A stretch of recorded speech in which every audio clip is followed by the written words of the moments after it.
পাঁশকুড়ায় আত্মঘাতী নাবালকের পরিবারকে মামলা তুলতে চাপ, আরজিকর করে দেব হুমকি। তমলুক পুলিশের হোমগার্ড পুলক গোস্বামী সহ 7 জনের বিরুদ্ধে অভিযোগ দায়ের পাঁশকুড়া থানায়।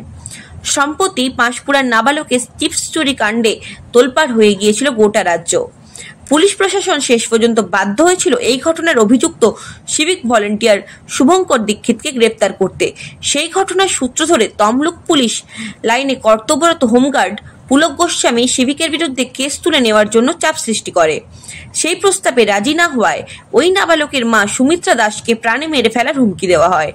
এমনকি অভিযোগকারিনী জানান তার ছেলের মতো মেয়ের অবস্থা একই করে দেবে এবং আরজিকরের মতো অবস্থা করে দেবে, এমনই হুমকি দেওয়া হয় আত্মঘাতী নাবালকের মাকে। এই ঘটনার পর আতঙ্কিত হয়ে পাঁশকুড়া থানায় গিয়ে পুলক গোস্বামী সহ 8 জনের বিরুদ্ধে লিখিত অভিযোগ দায়ের করেন সুমিত্রা দাস। প্রসঙ্গত, সুমিত্রা দাসের মেয়ে নাবালিকা। এই দিন পাঁশকুড়া থানার পুলিশ সূত্রে খবর, লিখিত অভিযোগ পেয়েছি, বিষয়টি নিয়ে তদন্ত হবে বলে জানিয়েছে পাঁশকুড়া থানার পুলিশ। ঠিক কি ঘটনা ঘটেছিল আমরা শুনে নেব সুমিত্রা দাসের কাছ থেকে। থানায় গেলেন, পাঁশকুড়া থানায় অভিযোগ করলেন? থানায় অভিযোগ করেছিলাম। কালকে পাশের বাড়ি পুলক গোস্বামী ওর পুরো ফ্যামিলি এসেছিল, এসে বাড়িতে প্রচুর এই যে ছেলের কেস করেছিলাম, সিভিক ভলেন্টিয়ারের নামে কেস করেছিলাম বলে এসে বলে কেসটা তুলে নাও। ওইটা খুব কথা কাটাকাটি হয়। মেয়ে আমি বাড়িতে ছিলাম, আমার স্বামী তো ছিল না, ও কাজে গিয়েছিল। গন্ডগোল হতে হতে বলছে তোমার মেয়ে আছে, তুমি আছো জানো তো যে আরজিকরের ঘটনা ঘটে দেবে। এই করে খুব জানেন তো, মেয়ে আসছে মানে আমরা আমার ছেলে মারা গেছে মানে আমি খুব এতে আছিলাম।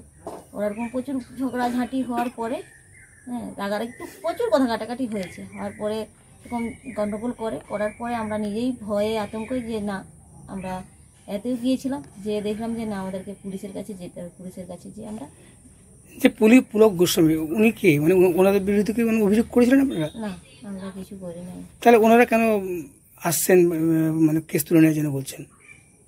ওনারা কেন এসছে, ওদের তাদের আত্মীয় হয় কি হয় আমরা কিছু বলতে পারি, মানে সিভিকের? হ্যাঁ সিভিকের, বলতে পারবো না কেন তারা এই কেস নিয়ে যে কেন আমাদের বাড়িতে এসে ওরা যে এত কি করছে।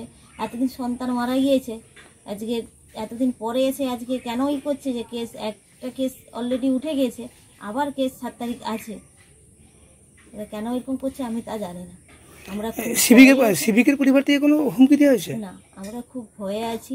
জানেন তো এমনিতে পরিবার ভাঙা, ঘরে মেয়েকে নিয়ে থাকি, এই যদি হুমকি দিয়ে যায় আমরা কেমন কী করে কী করবো। সন্তানের কাজ রবিবার আছে, সেই যে 2 জনকে ডাকবো তারা তো কেউ বাড়িতে আসছে না ভয়ে। এমনিতেই আগে এসে সবাই কেস খেয়েছে, ভয়ে কেউ আসছে না। এর জন্য কী করবো না করবো যে আমরা এ কথা শুনে আবার থানায় যে এই যে পুলক গোস্বামী কি মানে আপনার প্রতিবেশী? হ্যাঁ, পাড়ার পাশের। মানে আপনারা কোনো অভিযোগ করেননি, তারা এসে হুমকি দিচ্ছে, তাই তো? তারা এসে হুমকি দিয়ে গেছে। আপনার নাম? সুমিত্রা দাস।